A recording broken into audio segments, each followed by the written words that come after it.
Katie Morgan stared at the smoking engine of her cargo ship and knew she was in trouble. The Meridian's hope had broken down in the worst possible place, right outside Nexus Prime, a massive alien space station controlled by 3 different species who all thought humans were stupid. She was 28 years old and had been fixing engines since she was 12. Her father had taught her that every machine had a personality, and if you listened carefully, it would tell you what was wrong. Right now, the engine was telling her it was completely dead. Great, she said to herself, just great. The station's docking bay was huge, filled with ships from across the galaxy. Most were sleek and beautiful, nothing like the boxy human cargo vessels. Katie felt small as she walked through the crowds of aliens. There were tall gray creatures with big eyes, lizard-like beings with sharp teeth, and others that looked like walking insects. She found the repair station and approached the desk. Behind it sat a large reptilian creature with yellow eyes and scales that shifted color when he moved. His name tag said, Mechanic Supervisor Zeklon. My ship needs repair, Katie said in the common trade language. Zeklon looked at her with obvious disgust. Human ship? We do not waste time on primitive garbage. Your species barely knows how to make firework in space. I'm an engineer, Katie said, trying to stay calm. I can help with the repairs if you show me your systems. The alien laughed, showing rows of sharp teeth. Human engineer? That is like saying rock can think. Your kind knows nothing about real technology. Other aliens nearby heard this and began laughing too. Katie felt her face turn red, but she kept quiet. She had learned long ago that getting angry never fixed anything. Fine, she said. How long until you can look at my ship? When we have time, maybe in few months. Human ships are low priority. Katie's heart sank. She did not have months. Her cargo was food supplies for a human colony that was already running short. If she did not deliver it soon, people would starve. She found a cheap room in the human quarter of the station. It was a small, dirty section that most aliens avoided. The other humans there looked tired and defeated. They told her stories about being cheated by alien traders, having their inventions stolen, and being treated like servants. This is just how it is, said an old man named Bill, who had been stuck on the station for 2 years. They think we're animals. Nothing we can do about it. But Katie was not ready to give up. She spent her days walking around the station, watching and learning. She saw how the aliens ran their systems, how their machines worked, and how they treated each other. What she discovered surprised her. The alien technology was impressive, but it was also wasteful. Their power systems used 3 times more energy than they needed to. Their computers were powerful but slow because they tried to do everything perfectly instead of efficiently. Most importantly, they never changed or improved anything. Once a system was built, it stayed exactly the same forever. Katie began taking notes in a small book she kept hidden in her jacket. She drew pictures of alien machines and wrote down her observations. She noticed that while alien technology was more advanced than human tech, it was also rigid. There was no room for creativity or adaptation. One day, while exploring a restricted section of the station, Katie overheard a conversation that changed everything. 3 alien leaders were meeting in a private room. She hid behind some equipment and listened. The first voice belonged to Commander Vextar, a high-ranking reptilian officer. The human problem grows worse each year. Their colonies spread like disease. The second voice was musical and strange, like wind chimes. It came from one of the ethereal gray aliens called Villani. Their minds are chaotic. They think in ways we cannot predict. This makes them dangerous. The third voice buzzed like an insect. It belonged to a creature that looked like a giant mantis. We have controlled their growth so far, but they adapt too quickly. Soon they may become threat. The final harvest must begin soon, Vextar said. We eliminate the human colonies one by one, make it look like accidents or natural disasters. In 5 years, no more humans. Katie's blood went cold. They were planning to kill all humans in space. She kept listening, learning about sabotage, stolen technology, and years of systematic oppression designed to keep humanity weak. Their greatest weakness is their individuality, the Villani said. They do not share thoughts like us. They cannot coordinate like the Zephyr. They are alone in their heads, so they stay weak. Good, Vexstar said. Alone humans are stupid humans. They will never see the end coming. Katie quietly moved away from the meeting and returned to her room. Her hands were shaking as she wrote down everything she had heard. She had to warn people, but who would believe her? And even if they did, what could humans do against 3 powerful alien empires? That night, she could not sleep. She kept thinking about what the aliens had said. They thought humans were weak because they were individuals. But Katie knew something the aliens did not understand.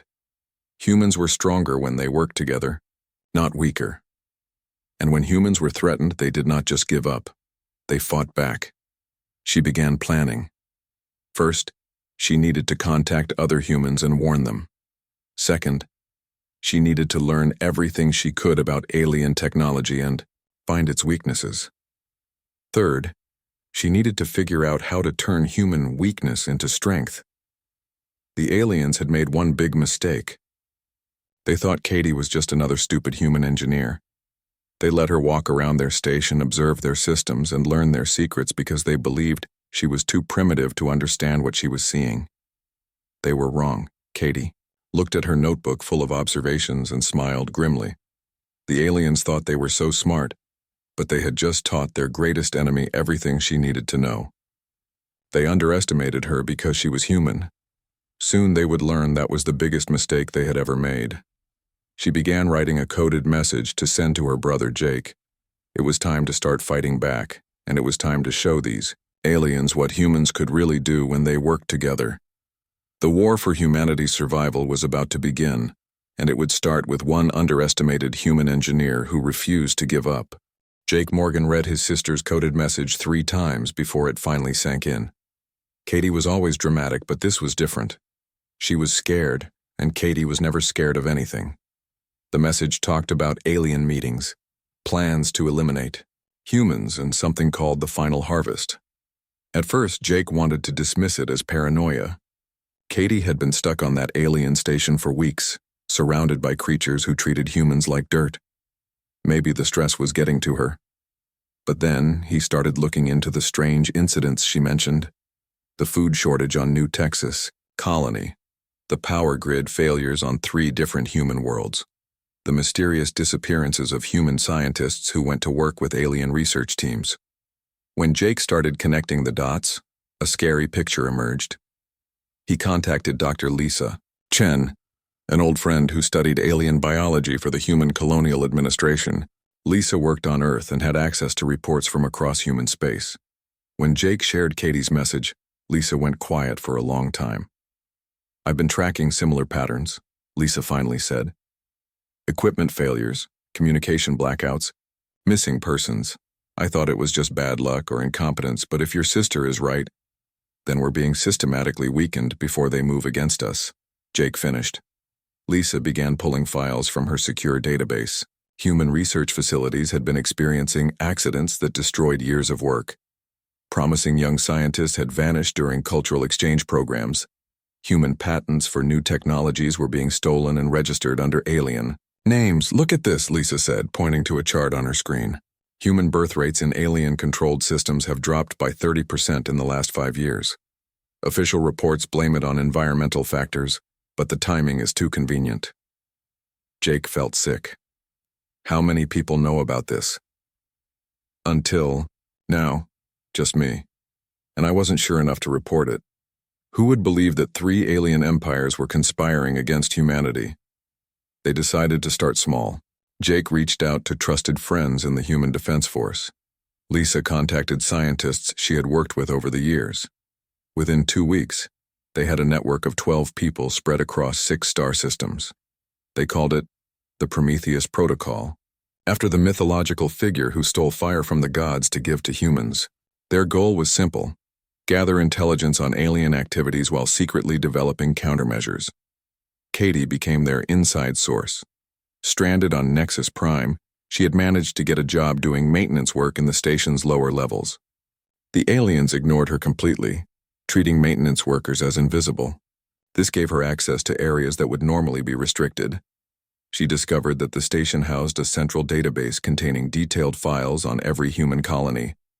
The files included maps of defense systems, population centers, resource, production, and structural weaknesses. It was like the aliens had been preparing for war against humanity for years. Meanwhile, other network members were making disturbing discoveries. Captain Sam Rodriguez, who commanded a patrol ship near the frontier, reported unusual alien fleet movements. Large groups of warships were gathering in systems near human space, supposedly for training exercises that never seemed to end. Dr. Shen's colleague, Professor Ben Wright, had been analyzing alien technology samples. He found that alien systems were incredibly advanced but completely inflexible. Once programmed, they could not adapt or change. Human technology was simpler, but much more flexible. It's like comparing a master craftsman to a factory worker, Ben explained during one of their secret meetings. The craftsman makes perfect things, but each one takes forever and can only do one job. The factory worker makes simpler things, but can quickly change to make something completely different when needed. This gave the network an idea. If they could understand alien technology well enough, maybe they could find ways to disrupt it. Human adaptability might be the key to defeating superior alien equipment. Katie's breakthrough came by accident. While cleaning a computer terminal in the station's administrative section, she accidentally triggered a security lockdown. Instead of calling guards, the system scanned her and then granted her full access to the database. She realized that the terminal had been built using technology from a human colony ship that had disappeared 20 years ago. The aliens had been reverse engineering human innovations but had never fully understood how human systems worked. Human technology had something alien systems lacked: the ability to recognize and adapt to new users. The terminal saw Katie as a legitimate operator because she was human, and the original human programmers had built the system to trust human users above all others. Katie began carefully downloading information from the alien database. She learned that the 3 alien empires had been stealing human technology for decades, using it to build their own systems. But they had missed something important. Human technology was designed to grow and evolve. She uploaded a simple program into the station's computer network. To anyone watching, it looked like routine maintenance software. But the program was actually designed to study alien systems and send reports back to the Prometheus network. Within days, human scientists across space were receiving detailed technical data about alien technology. They began understanding how alien weapons, shields, and engines worked. More importantly, they started developing ways to counter them. The network grew quickly as word spread through carefully chosen contacts. Engineers, soldiers, doctors, traders, and diplomats joined the cause. They created hidden supply caches and began secretly upgrading human equipment with hybrid technology that combined human adaptability with alien power. The aliens remained completely unaware of these activities. Their intelligence services were designed to monitor official communications and government activities. They could not detect the decentralized nature of the Prometheus network because they did not understand how humans really communicated. Katie made another important discovery while exploring the station's deepest levels. She found a room full of ancient alien artifacts and records. According to the files, the 3 empires had once been part of a vast galactic civilization that included hundreds of species. That civilization had been destroyed by a species very similar to humans. The records described beings who adapted quickly, turned technology against its creators, and spread across the galaxy like wildfire. The current alien empires were the survivors, and they had been watching for signs of a similar threat ever since. When humans appeared in space, the aliens immediately recognized the danger. Humanity showed all the same characteristics as the ancient enemy: adaptability, creativity, and the disturbing ability to improve any technology they encountered. The final harvest was not about resources or territory. It was about survival. The aliens were genuinely terrified that humans would do to them what that ancient species had done to their ancestors. Katie transmitted this information to the network, and everything suddenly made sense. The systematic oppression, the stolen technology, the planned genocide, it was all driven by fear. The aliens were not evil, they were scared. But being scared made them dangerous, and the network realized they were running out of time. The final harvest was scheduled to begin in just 4 months. Humanity had that long to prepare for a war they did not even know was coming. The message went out through the Prometheus network: prepare for war. Gather weapons, upgrade defenses, and get ready to fight for the survival of the human species. The aliens thought they were hunting a primitive and disorganized prey. They were about to discover that they had awakened something far more dangerous than they had ever imagined. Katie stared at the alien computer terminal and realized she was looking at the key to everything. The system that had granted her access was not just built with human technology. It was built with human thinking. The original programmers had designed it to learn, adapt, and grow smarter over time. The aliens had copied the hardware perfectly, but they had completely missed the most important part: the software's ability to evolve. They thought technology was just tools and machines. They did not understand that human technology was alive in its own way.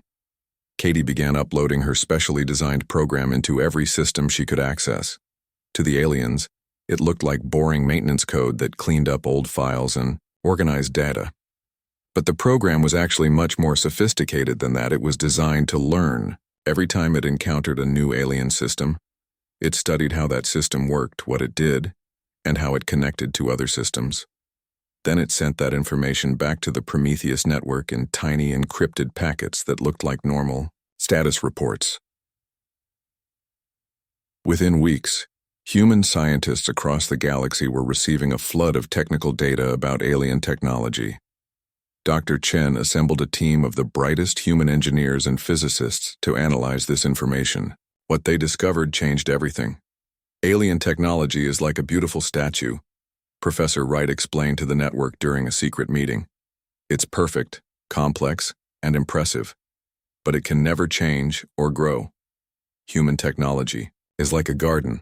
It might look simple at first, but it grows, adapts, and becomes something new. The human scientists began developing hybrid systems that combined the best of both approaches. They took alien power sources and combined them with human adaptive controls. They used alien weapons, but modified them with human targeting systems that could learn from each shot fired. Captain Rodriguez coordinated the military side of the operation. Using the network's hidden supply caches, select human ships began receiving secret upgrades.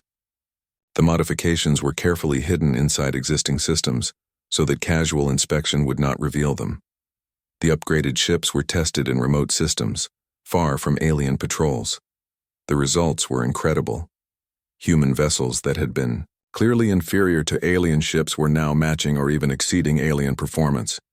But more importantly, the human ships kept getting better with each test flight. The alien systems performed exactly the same every time. They were predictable and reliable, but they never improved. The human systems learned from experience, adapted to new situations, and found ways to perform better than their original specifications. Katie's program achieved a major breakthrough when it managed to connect with a Villani consciousness-sharing network.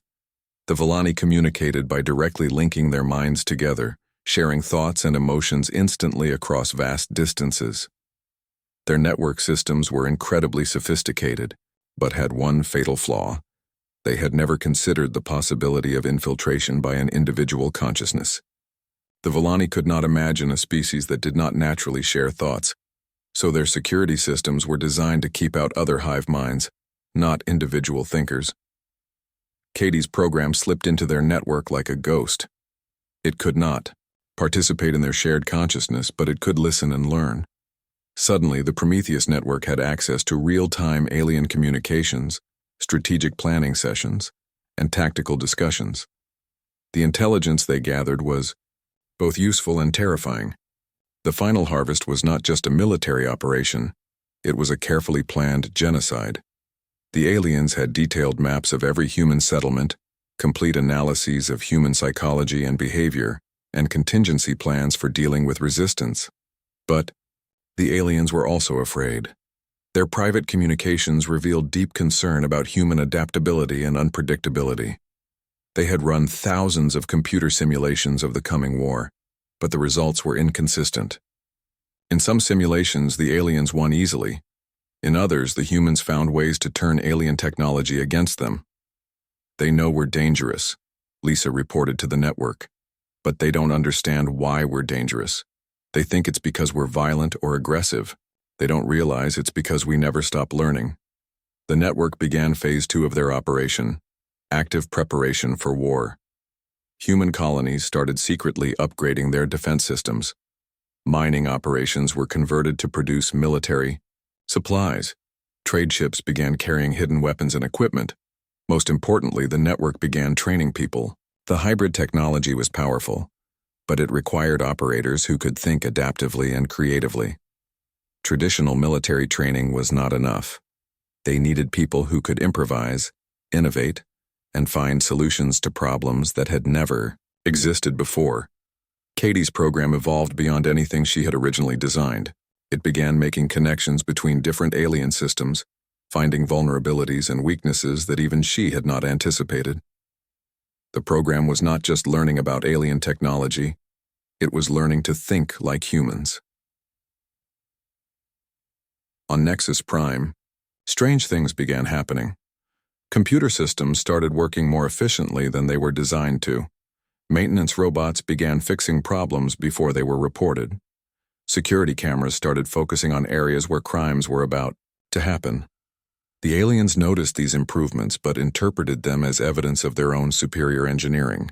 They believed their systems were simply reaching peak efficiency after years of operation. They never suspected that a human program was quietly optimizing everything it touched.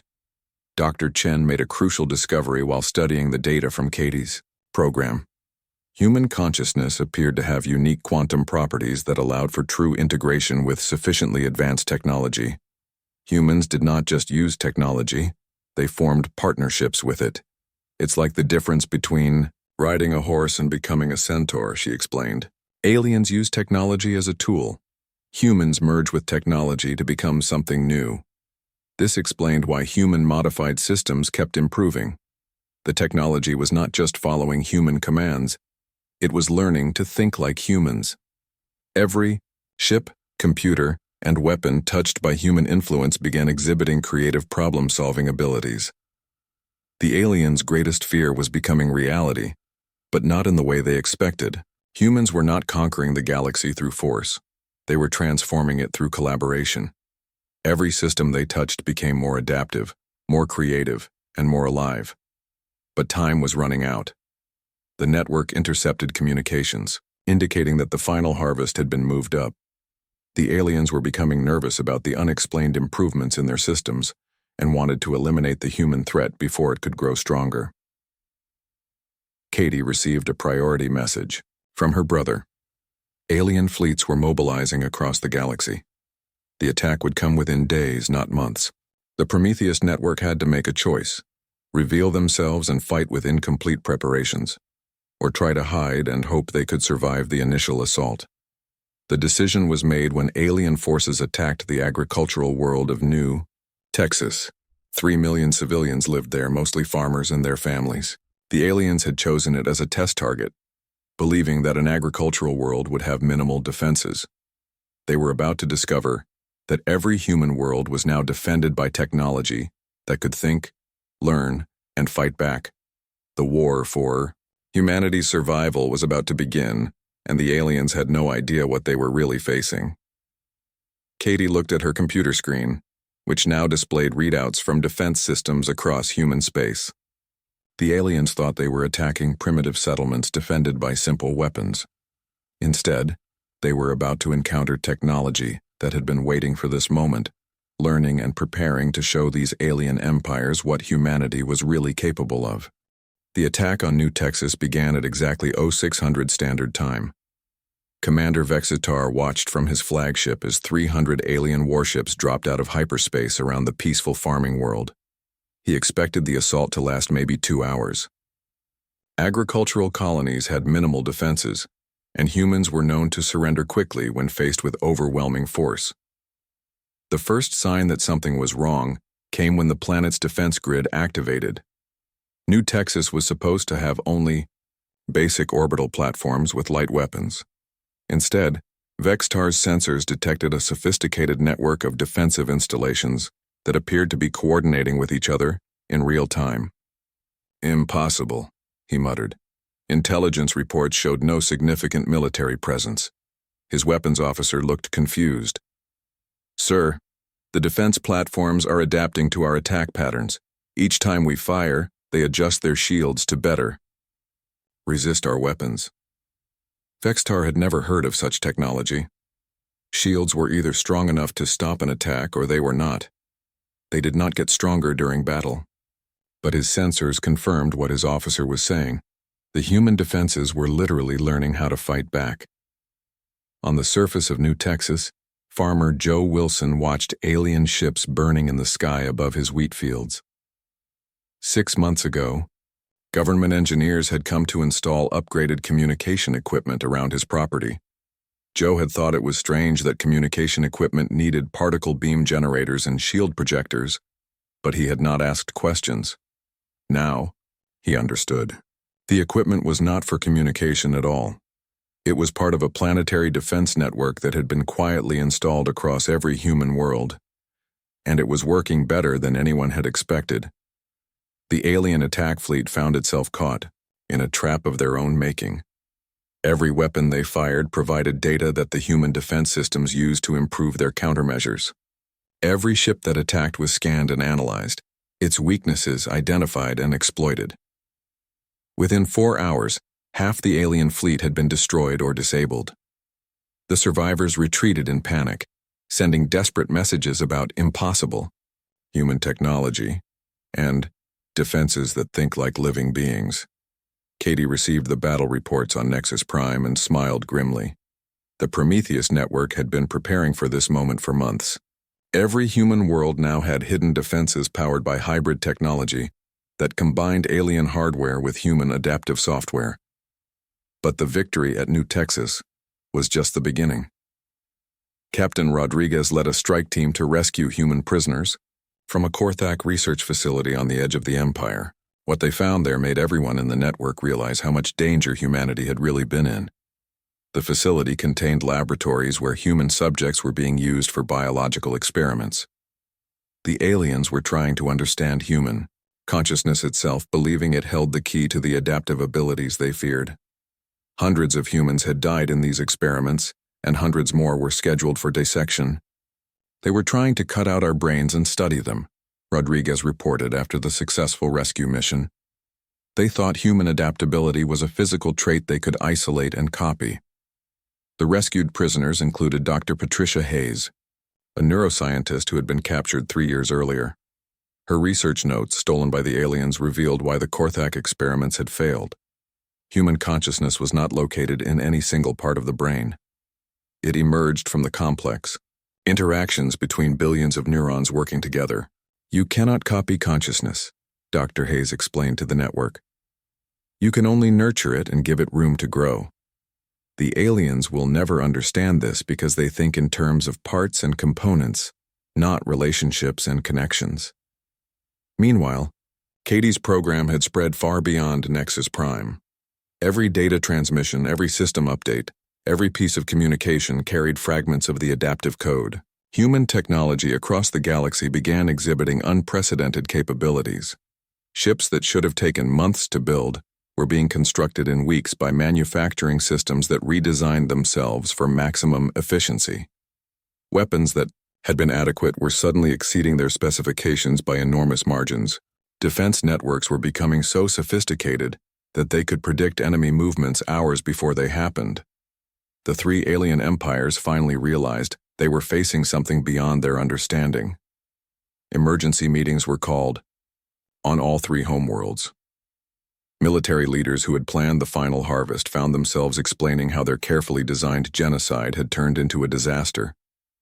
"The humans have technology we have never seen before," Admiral Zeklos reported to the Korthak High Command. "Their ships learn and adapt during combat. Their defenses improve with each attack. It is as if their machines are alive." The Villani collective was equally disturbed. Their hive mind, which had always given them perfect coordination in battle, was being disrupted by human jamming systems that seemed to understand Villani thought patterns better than the Villani themselves. The humans have infiltrated our consciousness network, the primary node announced to the gathered collective. They are using our own mental connections to predict our strategies and counter our tactics. This should be impossible for individual minds to accomplish. The insectoid Zephyr Dominion was facing perhaps the worst situation of all. Their swarm tactics, which relied on overwhelming enemies with vast numbers of simple ships, were being systematically countered by human systems that could track and target thousands of vessels simultaneously. Every battle makes them stronger, Queen Vexithera buzzed to her war council. Each encounter teaches their systems more about how to fight us. We are not facing an enemy. We are facing something that grows more dangerous every time we attack. The aliens attempted to coordinate a massive combined assault on Earth itself. If they could destroy humanity's homeworld, perhaps they could end the threat before it spread further. Fleets from all three empires began moving toward the solar system, carrying enough firepower to destroy planets. But Katie's program had already reached Earth's defense networks. The ancient orbital platforms around humanity's birth world had been quietly upgraded over the past year. What the aliens thought would be an easy target had become the most heavily defended location in human space. The battle above Earth lasted less than 6 hours. Human defense platforms, guided by Katie's evolved program and operated by officers trained in the Prometheus Network's tactics, systematically dismantled the alien fleets. Commander Vexitar, the same reptilian officer who had dismissed Katie as a primitive primate months earlier, found his flagship surrounded by human boarding parties led by Captain Rodriguez. His weapons would not fire, his shields had failed, and his engines were offline. Impossible, he kept repeating as human soldiers secured his bridge. Your species is primitive. Your technology is inferior. This cannot be happening. Rodriguez looked at the alien commander with something like pity. You never understood what you were fighting, he said. You thought we were weak because we were individuals. You thought we were stupid because our technology was simple. But you never realized that our greatest strength is our ability to grow. The alien empires were collapsing. Their rigid command structures could not adapt to an enemy that learned and evolved with every encounter. Their perfect technology became obsolete as human systems not only matched, but exceeded alien capabilities through continuous self-improvement. Surviving alien commanders sent increasingly desperate messages to their homeworlds. They described human ships that seemed to predict every move, weapons that became more accurate with each shot fired, and defenses that grew stronger under attack. Katie, now effectively controlling most of Nexus Prime's systems, watched the reports coming in from across the galaxy. Human fleets were advancing into alien territory not to conquer but to liberate. Every world they reached saw its technology upgraded with human adaptive systems. The galaxy was changing, and it was changing because the aliens had made one crucial mistake. They had underestimated Katie Morgan, a human engineer who refused to give up. They had dismissed her as primitive and ignorant, never realizing that she was learning everything she needed to defeat them. Now their empires were falling, and humanity was rising to take its place as the dominant force in the galaxy. But the war was not over yet. The final confrontation was still to come. 6 months after the failed attack on New Texas, the three great alien empires were no more. The Korthak, Villani, and Zephyr had controlled the galaxy for thousands of years, but they had crumbled in less than a year when faced with humanity's adaptive technology. Katie Morgan stood on the observation deck of what had once been Nexus Prime and was now humanity's first major diplomatic center. The station had been completely transformed. Where once alien technology had functioned with cold efficiency, now hybrid systems hummed with something that felt almost alive. She was no longer the stranded engineer who had been dismissed as primitive by Commander Vextar. The galaxy now knew her as Admiral Morgan, architect of humanity's rise and coordinator of the technological revolution that had reshaped civilized space. Representatives from dozens of surviving alien civilizations had come to negotiate with humanity. They arrived in ships powered by failing technology, facing an empire built on systems that grew stronger and smarter every day. "Admiral," her aide Lieutenant Collins approached with the day's reports. "The Altarian Republic has agreed to the integration protocols.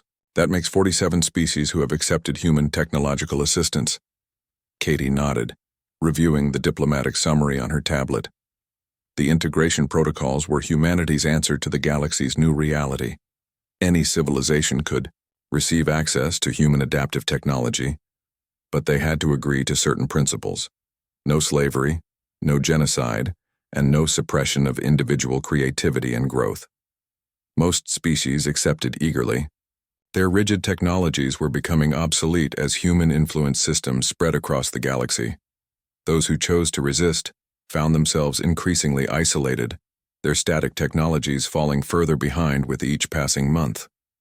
"What about the holdouts?" Katie asked. "The hegemony of pure thought still refuses any contact with human technology," Collins reported. "They claim our systems are contaminated with chaos and unpredictability. The Crystal Masters have sealed their borders and are threatening to destroy any ship carrying human adaptive code." Katie sighed. Some species would never understand that. Growth and change were not threats to be feared, but opportunities to be embraced. They would cling to their perfect, unchanging systems until those systems became irrelevant. She walked to the central command center, where the station's main computer displayed a real-time map of galactic civilization. Green indicators showed worlds with human-integrated technology.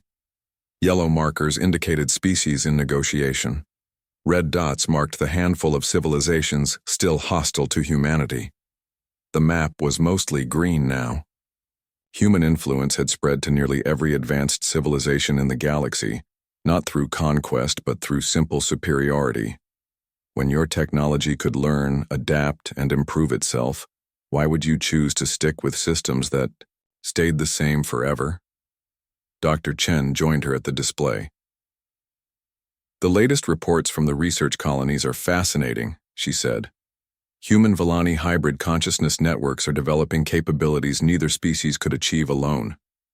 The shared individual awareness is creating entirely new forms of thinking." "What about the others?" Katie asked.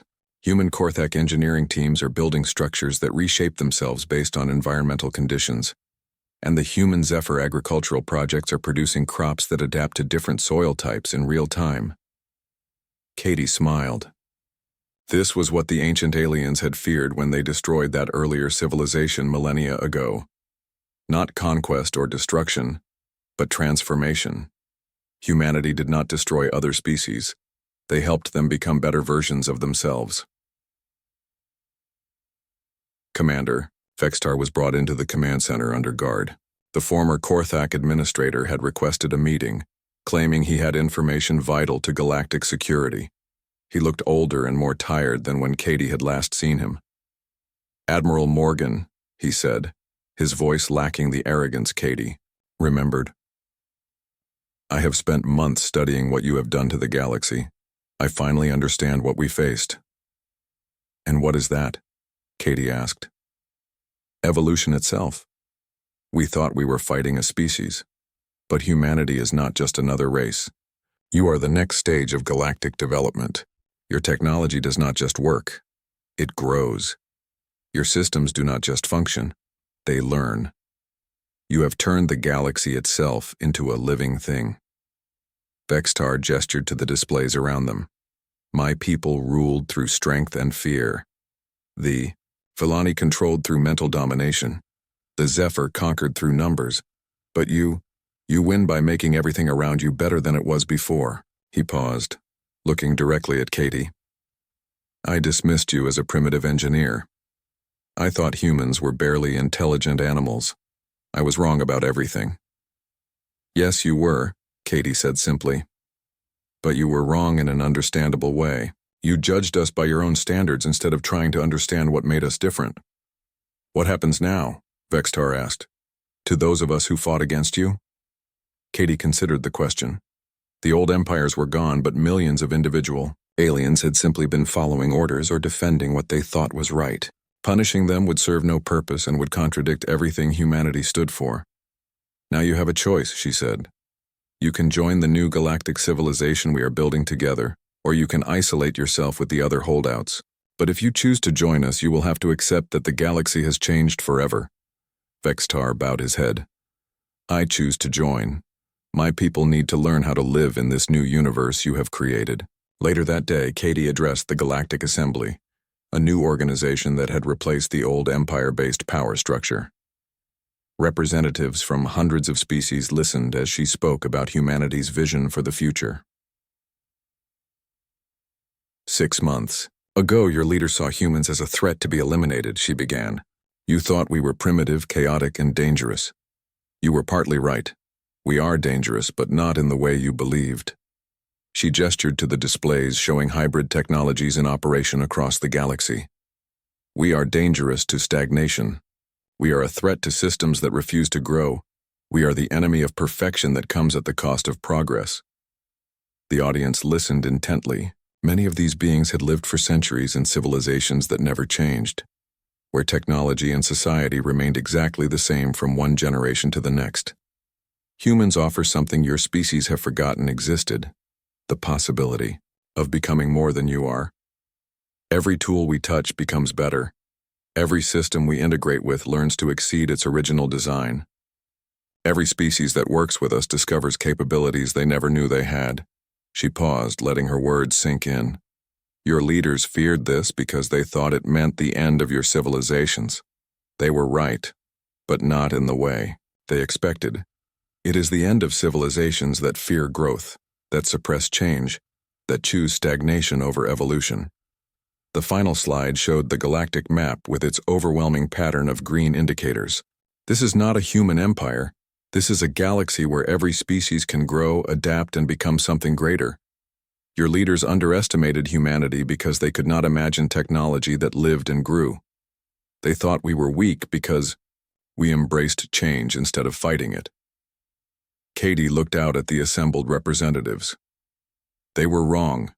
We are not weak. We are adaptive. We are not chaotic. We are creative. We are not primitive. We are the future. And now, thanks to their mistake, that future belongs to all of us. The assembly erupted in applause from dozens of different species, not the polite diplomatic clapping of formal meetings, but genuine enthusiasm from beings who had seen their worlds transformed by human influence. As the session ended, Katie returned to her private office and sat down at the desk where she had once written coded messages to warn her brother about alien plans. Now that same desk held reports from across the galaxy about new discoveries, successful integrations, and expanding possibilities. She opened a personal message from Jake, now commanding an exploration fleet discovering new worlds beyond the old Empire borders.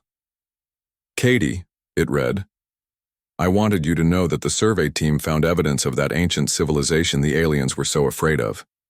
They were not destroyed by the empires after all. They transcended physical existence entirely. Their technology had evolved so far that they became something beyond matter and energy." Katie smiled. Humanity was still young in galactic terms, but they were already showing signs of following a similar path. Every day brought new breakthroughs as human-alien hybrid technologies pushed the boundaries of what was possible. She had started as an underestimated engineer stranded on an alien station. The beings around her had dismissed her as primitive and ignorant, never realizing that she was learning everything she needed to transform their galaxy. Now she was Admiral Katie Morgan, and the galaxy was a place where every species could grow, adapt, and reach for something greater than they had ever imagined possible. The aliens had underestimated her because she was human. It was the best mistake they had ever made.